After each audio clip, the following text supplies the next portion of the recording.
Bismillahirrahmanirrahim. Assalamualaikum warahmatullahi wabarakatuh. Bagaimana kabarnya para siswa semua? Masih terus semangat belajar walaupun kita masih dalam keadaan seperti ini, tetap belajar di rumah. Semoga tidak mengurangi semangat kita untuk belajar ya. Niatkan semuanya untuk ibadah, maka hidup akan menjadi lebih mudah. Termasuk ketika kalian menuntut ilmu, niatkan untuk ibadah, maka insya Allah ilmu menjadi barokah. Baik, dalam pertemuan hari ini kita akan membahas tentang bagaimana cara menemukan ide pokok dan kalimat pengembang.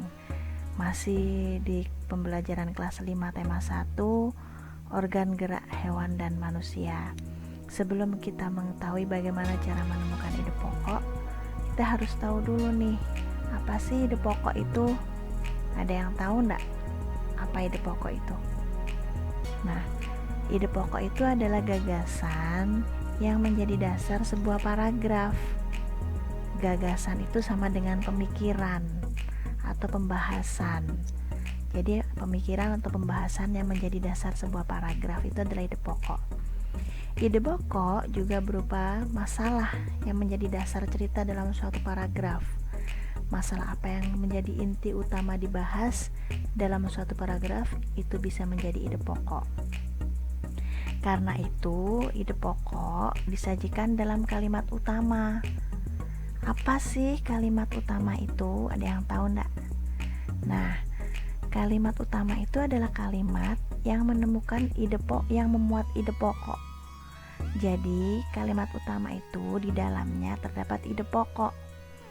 Letaknya kalimat utama itu bisa di awal paragraf, di tengah paragraf, ataupun di akhir paragraf. Jadi kalimat utama itu tidak harus selalu di depan dan juga tidak harus selalu di belakang. Kalimat utama itu bisa di awal, di tengah, ataupun di akhir paragraf. Kalimat pengembang berbeda dengan kalimat utama.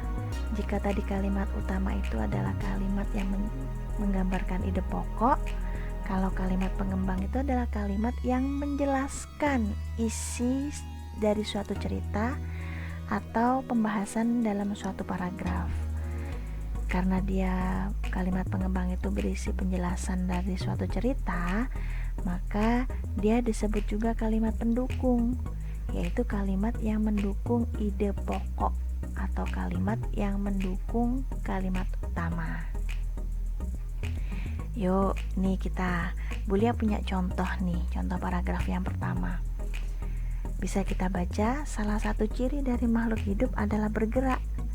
Secara umum, gerak dapat diartikan berpindah tempat atau perubahan posisi sebagian atau seluruh bagian dari tubuh. Makhluk hidup akan bergerak apabila ada rangsangan yang mengenai sebagian atau seluruh bagian tubuhnya. Kira-kira nih, dari paragraf ini mana ide pokoknya? Nah, kalian harus ingat tadi, ide pokok itu adalah gagasan utama.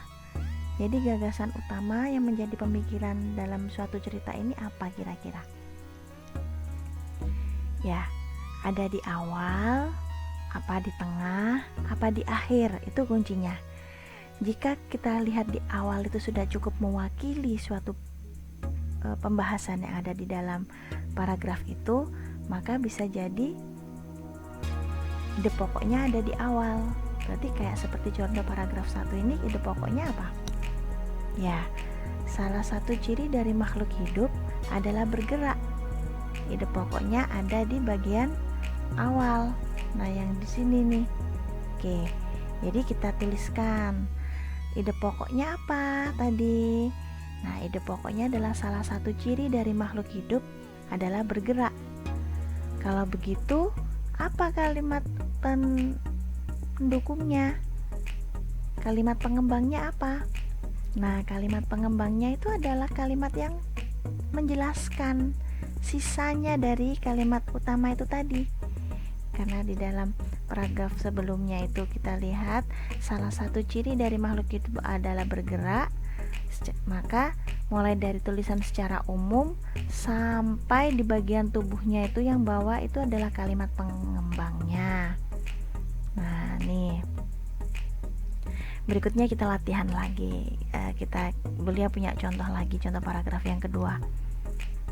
Nah, nih. Tulang disebut alat gerak pasif karena tulang tidak dapat bergerak dengan sendirinya tanpa adanya alat gerak aktif yang mempengaruhi tulang. Maka tulang-tulang pada manusia dan hewan akan diam dan tidak dapat membentuk alat pergerakan yang sesungguhnya. Walaupun merupakan alat gerak pasif, akan tetapi tulang mempunyai peranan yang besar dalam sistem gerak manusia dan hewan. Nah, dari sini kira-kira ide pokoknya berada di mana? Berada di awal lagi? Apa di tengah? Apa di akhir? Ya, ide pokoknya masih berada di awal. Tulang disebut alat gerak pasif. Itu adalah pembahasannya yang menjadi kalimat utama atau menjadi ide pokok dari paragraf contoh yang kedua ini. Nah, sekarang kita masukkan. Ide pokoknya tadi adalah tulang disebut alat gerak pasif karena tulang tidak dapat bergerak dengan sendirinya. Jadi sisanya dari kalimat yang tidak termasuk kalimat utama atau ide pokok ini, maka dia dimasukkan ke dalam kalimat pengembang. Nah, ini kalimat pengembang dari paragraf yang sebelumnya tadi, mulai dari tanpa adanya alat gerak aktif sampai sistem gerak manusia dan hewan. Nah, kalian sudah mulai paham belum? Kalau kalian sudah mulai paham, yuk kita latihan yuk. Latihan yang pertama nih. Paragraf yang pertama, ikan memiliki sistem gerak yang unik. Sistem gerak pada ikan berbeda dengan hewan vertebrata yang lain. Hal tersebut dikarenakan habitat ikan adalah di air. Salah satu bentuk tubuh yang paling banyak dimiliki oleh hewan air adalah bentuk rudal. Bentuk tubuh ini memungkinkan ikan meliuk ke kiri dan ke kanan. Bentuk tubuh yang seperti ini juga berfungsi untuk mengurangi hambatan pada saat bergerak di dalam air. Ekor dan sirip ekor yang lebar berfungsi untuk mendorong gerakan ikan dalam air. Nah, kira-kira dari latihan yang pertama ini mana kalimat yang menunjukkan ide pokok? Mana kalimat utamanya? Apakah ada di awal, atau di tengah, atau di akhir? Kalimat utama dari paragraf ini intinya itu apa sih? Membahas tentang apa? Oke, kita membahas tentang ikan. Nah, yang dibahas tentang ikan itu apanya? Nah, yang dibahas ikan itu adalah tentang sistem geraknya. Sistem gerak bagian mana? Sistem gerak yaitu berada di bagian ekor dan sirip ekor. Berarti kira-kira ide pokoknya berada di mana? Oke, betul sekali. Ide pokoknya berada di akhir. Ekor dan sirip ekor yang lebar berfungsi untuk mendorong gerakan ikan dalam air. Jadi, ikan itu bisa bergerak karena adanya ekor dan sirip ekor. Kalau begitu, ide pokoknya berada di akhir. Sedangkan kalimat pengembangnya mulai dari awal sampai di dalam air. Nah, kita tuliskan di sini ya. Berarti ini adalah kalimat pengembangnya. Sedangkan ini adalah ide pokoknya. Kita salinkan ya. Kita masukkan ke kolom penyelesaian latihan soal. Nah, di sini kita salinkan karena ya ini berarti termasuk kalimat pengembang. Betul sekali.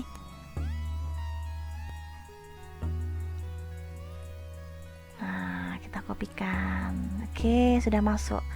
Kalian sudah mulai paham? Selanjutnya kita lanjutkan pembahasan Nah, ini penyelesaiannya sudah selesai. Berikutnya latihan kedua. Pancasila sebagai dasar negara Indonesia bukan lagi suatu hal yang baru bagi masyarakat Indonesia. Dari zaman dahulu, nilai-nilai Pancasila memang sudah terkandung dalam kehidupan sosial budaya masyarakat kita. Nilai-nilai tersebut telah meliputi berbagai aspek kehidupan dan masih tetap dipelihara sampai saat ini. Kira-kira nih ide pokoknya berada di mana? Ya, Ada di mana? Ada di bagian depan nih, Pancasila sebagai dasar negara Indonesia. Nah, Pancasila sebagai dasar negara Indonesia. Bisa juga dari ini kalimat utamanya ya, sampai titik ini kalimat utamanya. Kalau ide pokok itu tidak harus semua dari kalimat utama. Jadi ide pokok itu bisa sebagian dari kalimat utama atau semua dari kalimat utama. Karena ini sudah cukup mewakili bahwa Pancasila sebagai dasar negara ini adalah ide pokoknya, maka cukup di copy dari situ saja. Maka kita masukkan di sini. Sekarang kalimat pengembangnya apa? Maka nah, ini bukan lagi suatu hal yang baru, ini dari zaman dahulu ya, yang kita kopikan. Karena ini apa? Yang ini sampai titik itu adalah termasuk kalimat utama. Kalimat utama itu memuat ide pokok. Jadi tidak harus semuanya ini adalah kalimat utama, ide pokok.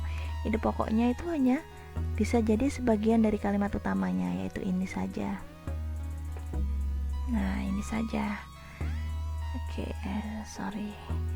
Nah, sisanya yang tidak termasuk dari kalimat utama, maka ini dari zaman dahulu sampai saat ini itu adalah termasuk kalimat pengembang. Jadi kita masukkan di sini, dia termasuk kalimat pengembang. Nah, maka sudah bisa kita dapatkan mana ide pokok dari contoh latihan yang kedua dan mana kalimat pengembangnya. Kalian sudah paham kan? Nah, kalau begitu nanti silahkan kalian akan belajar mencari ide pokok dan kalimat pengembang dari suatu paragraf yang sudah disediakan oleh gurumu. Selamat mencoba. Terima kasih. Assalamualaikum warahmatullahi wabarakatuh.